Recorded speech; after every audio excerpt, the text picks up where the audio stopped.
aqui é Manu e bem-vindos a mais um episódio de Fumetsu no Anatae, segunda temporada. E agora sim a tragédia começou bonita. Bom, o episódio começou onde terminou o anterior, que a mulher misteriosa na verdade é Tonari. E ela se apresenta com sua corujinha. E meio que a Hisami pergunta por que é que ela não tá liderando o povo de Jananda, que era a ilha onde ela morava. E meio que a Tonari fala que ela deixou a saída pros companheiros dela. E agora que elas se conhecem, a Tonari avisa uma coisa para a Hisami, para elas parar de se envolver com o Fushi. Bom, a Hisami não aceita, já que o Fushi pertence ao grupo dos Guardiões. Bom, a Tonari fala que meio que achou que poderia deixar pra lá se eles não fizessem mal com o Fushi, mas quando envolve Noki as coisas mudam. A Tonari fala que a Hisami não entende, já que os Noki vão fazer mal tanto pro Fushi tanto pra ela. Bom, a Hisami não quer tirar o Noki do braço, já que é um presente importante da sua avó linda. E meio que ela começa a falar com o braço, dizendo que a tia dá medo e ela quer o matar. A Tonari percebe que o Noki tá controlando a mente da garotinha e ela só vai meter uma facada meio que no Noki. Mas o Noki ataca ela usando meio que uma espécie de tentáculos, ferindo a Tonari. Bom, a Hisami desmaia, mas o braço dela continua se movendo. E o braço foge junto com a garotinha. E meio que um dos tentáculozinhos, meio que do braço da Tonari, estão se realizando dentro dela. E ela meio que tenta não dormir e tenta alertar o Fushi, mas não acaba conseguindo. No dia seguinte, o Fushi acorda e vê o líder da vila. Bom, o líder da vila leva o Fushi onde está a Tonari de cama. O Sangre fala sobre o ocorrido do braço da Hisami. E a Tonari tava meio que começando a se contorcer, vomitando. Bom, o Fushi tenta fazer meio que alguma coisa, mas meio que a Hisami meio que puxa a carinha dele e meio que fala: não faça essa cara, é melhor você sorrir. O Sangre fala que não há mais nada que eles podem fazer, tudo que ele pode fazer é dar um saque pra ela. O Fushi até fica triste, dizendo que ele não conseguiu proteger alguém de novo. Mas a Tonari fala que está tudo bem, já que ela tá de bom humor. O Fushi fala que ele precisa fazer alguma coisa. E ele pergunta o que ele pode fazer por ela. Então a Tonari fala pra ela se ele poderia ficar com ela nos seus últimos momentos, já que pra ela é o suficiente. E daí ambos vão conversando. E meio que a Tonari percebeu que o Fushi se isolou numa ilha. E em 40 anos ele só fez 3 coisas: lutou com Norkers, cagou e dormiu. E também estava tentando descobrir até quando ele pode continuar vivendo nessa forma. Praticou arco e flecha, treinou seu corpo, mas nada pra ele se orgulhar muito. E ela pergunta do porquê que ele não saiu da ilha. E ele fala que ele não queria ver alguém morrendo dele de novo. E ele fala que quando a Piora morreu, ele pensou: se ele não encontrar ninguém, ele não vai sentir mais essa dor, já que ele não tem poder de impedir a morte de uma pessoa. Teve muita gente que ele não conseguiu ajudar, além daquelas que morreram. E o Sangre pergunta se ele vai continuar vivendo assim, sozinho e escondido. Bom, o Fushi responde se é possível. Mas o Sangre meio que adiciona que ele soube do perigo do vilarejo e correu atrás deles. E meio que a Tonari fala que ela acha que ele precisa de pessoas que te compreendam, companheiros. Mas o Fushi meio que não aguenta, pois ele não quer sacrificar essas pessoas para que eles o ajudam. Então o Sangre manda real: olha, cada um passa pela experiência de perder seus companheiros. E não só com o Fushi, mas por Fushi é diferente, já que todos sempre morrem e acaba só ele sobrevivendo. Então a Tonari pede pro Fushi mostrar os rostos dos companheiros que ele conheceu. E ela alega que é o último capítulo de uma pessoa que tá morrendo. Bom, primeiro o Fushi mostra sua forma clássica, que é a do menino da cabana, aquele que nos fez entrar em depressão do primeiro episódio, e ele ainda não tem nome, mas todo mundo e da fandom de Fumetsu o chama de moleque da depressão. E o Fushi fala que ele morreu como se estivesse dormindo.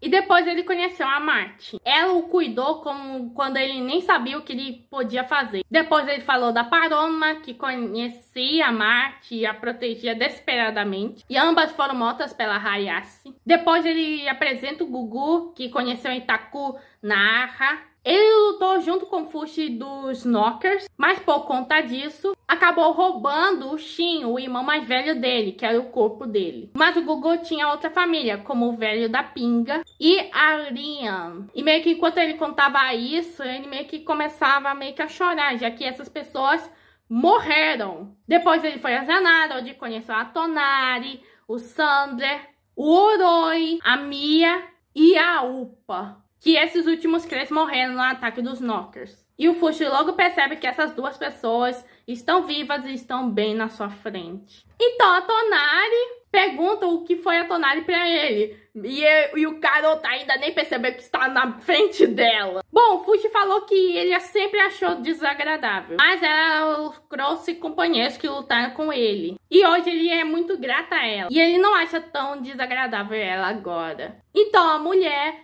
a Tonari, fala: lembre-se bastante do momento que eles estavam vivos, já que isso fez que a vida dela valesse a pena. E meio que nesse mesmo momento, a Tonari havia partido. Mais tarde, o Sander pergunta onde o Fushi vai e ele fala que ele não sabe. O Sander vai voltar para sua cidade natal reportar da morte dela. E quando o Fushi meio que lutar contra os guardiões, é melhor transformar-se na Tonari, que ela criou um corpo especial que não é afetado por veneno. E meio que o Fushi se pergunta quem meio que eles são. Mas o Sander, meio que nem Fushi sabendo quem é o homem verdadeiramente fala que foi pedido da Tonari, que é para não falar sobre quem eles são, dizendo que ela tinha vergonha no caso que ele soubesse quem é. E o Sander meio que fala pro Fushi que os companheiros deles não sobreviveram para eles te deixarem tristes, em si para que ele tivesse coragem para seguir em frente. E quando o Sander vai embora,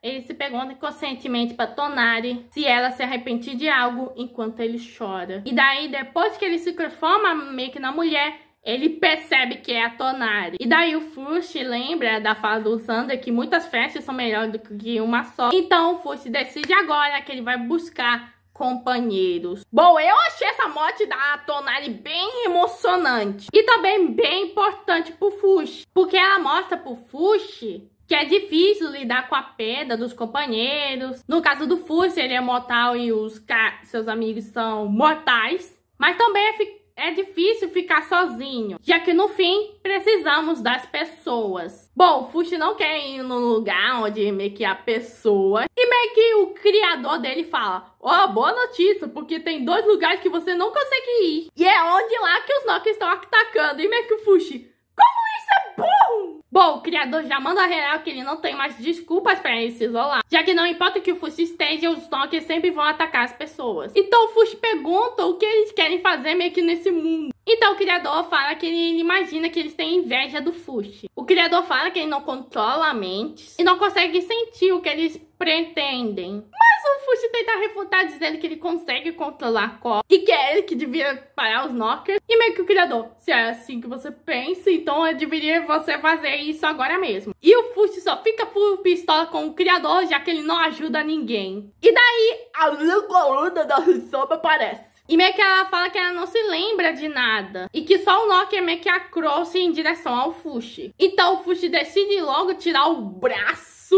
já que isso é o melhor pra ela. Mas ela tá assustada pra caramba. Bom, é aquela que o braço não deixa ele se aproximar do Fushi. E a Hisama acredita que esse é o seu fim, já que o seu corpo não aguenta mais. Então o Fushi decide levá-la pros adultos. Bom, eles acampam, ele dá bandagens para ela amarrar o seu braço rebelde. E pergunta o que ela vai fazer quando ela voltar. Bom, ela fala que ela vai trabalhar na comunidade do grupo dos Guardiões. E ela vai ter que dar continuidade, já que um dia ela vai dar à luz a uma criança e ligar seu sangue ao futuro.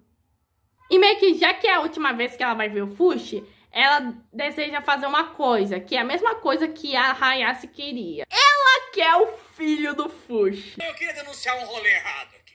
E meio que o Fushi não se sabe como se faz uma criança. E meio que pelo que a mãe dela disse, meio que a Hasami fala que é só dormir junto. E meio que o Fushi: olha, eu dormi com muita gente, mas não tive nenhum filho. E olha, eu sei que ela tem intenções boas, mas esse lance é tão errado, meu Deus. Bom, eles dormem, só que separados, e não daquele jeito que a gente estava pensando. E o Fushi vê que a Hisami precisa de pessoas que a compreendem e a ajudem. Sim, Sim, ela precisa sim. E se chamam psicólogos. Bom, daí vemos os guardinhas no dia seguinte da Hisami a procurando. E meio que o Fushi vem da forma do irmão do Gugu, dizendo que ela está viva, mas seu braço está apodrecendo. E que eles precisam dar um jeito nesse braço. E também ele avisa logo para avisar pros pais dela sobre que ela tá vendo muito pouco no pico. E daí o Fushi dá uma assustada, voltando à sua forma de criança, dizendo: eu poderia ter matado essa criança quando eu quisesse. E os caras saem correndo.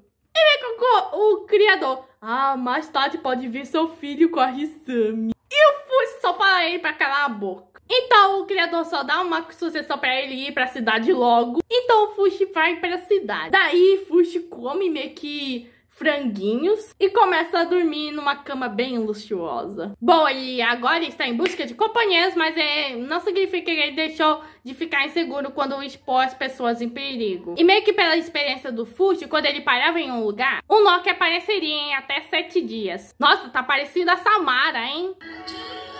Então, meio que no terceiro dia, ele já sai. E no quarto, ele vai para outra região. E, na verdade, ele encontrava os Nokians uma vez por semestre. Mas vítimas surgiam em locais na qual ele não pode ir. E que se ele colaborasse com uma pessoa, ele poderia salvar mais pessoas. E quando ele ia de cidade em cidade, juntou comida, livros, ferramentas, além de animais e insetos. Se ele não se livrar deles, ele não conseguirá criá-los. E quando deu 4 meses desde que ele começou a jornada, ele soube da morte da coruja da Tonari, o Ligard. E às vezes ele tem inveja da coruja por ele ter voltado à sua companheira.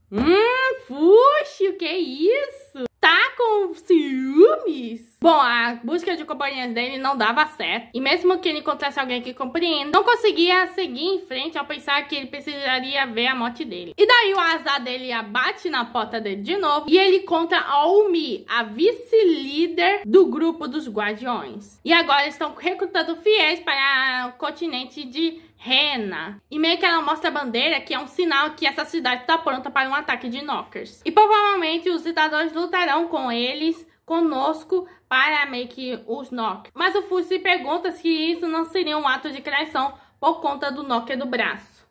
Mas ela fala que é diferente dos outros Knockers. E o Fushi pergunta se ela é filha da Hisami. E meio que ela fala: sim, obrigado por cuidar da minha mãe. E meio que ela nasceu quando a mãe dela fez 17 anos. Cara, não vai chegar hentai não, né? Mas calma, que essa não é a filha do Fushi. Ela disse 17 anos. E se eu me lembro bem, no episódio anterior ela tinha 9. Bom, a Umi fala que o Fushi era uma pessoa gentil, que consolou a sua mãe quando ela estava sofrendo. E meio que ela faleceu em meio ano. E daí ela apresenta o bebê do ventre, que dará o propósito da Hayase. E quando meio que o bebê nascer, ela contará com a colaboração do Fushi. Daí ele conheceu todos os descendentes da Hayase. Teve a Ushio, a segunda herdeira. E o Fushi já fica esperto e já fala: olha, eu não quero um bebê meu. Daí veio a terceira herdeira, a Shiusui. E o Fushi achava que elas eram igualmente estranhas. E se achavam íntimas demais. E meio que elas se transformavam meio que na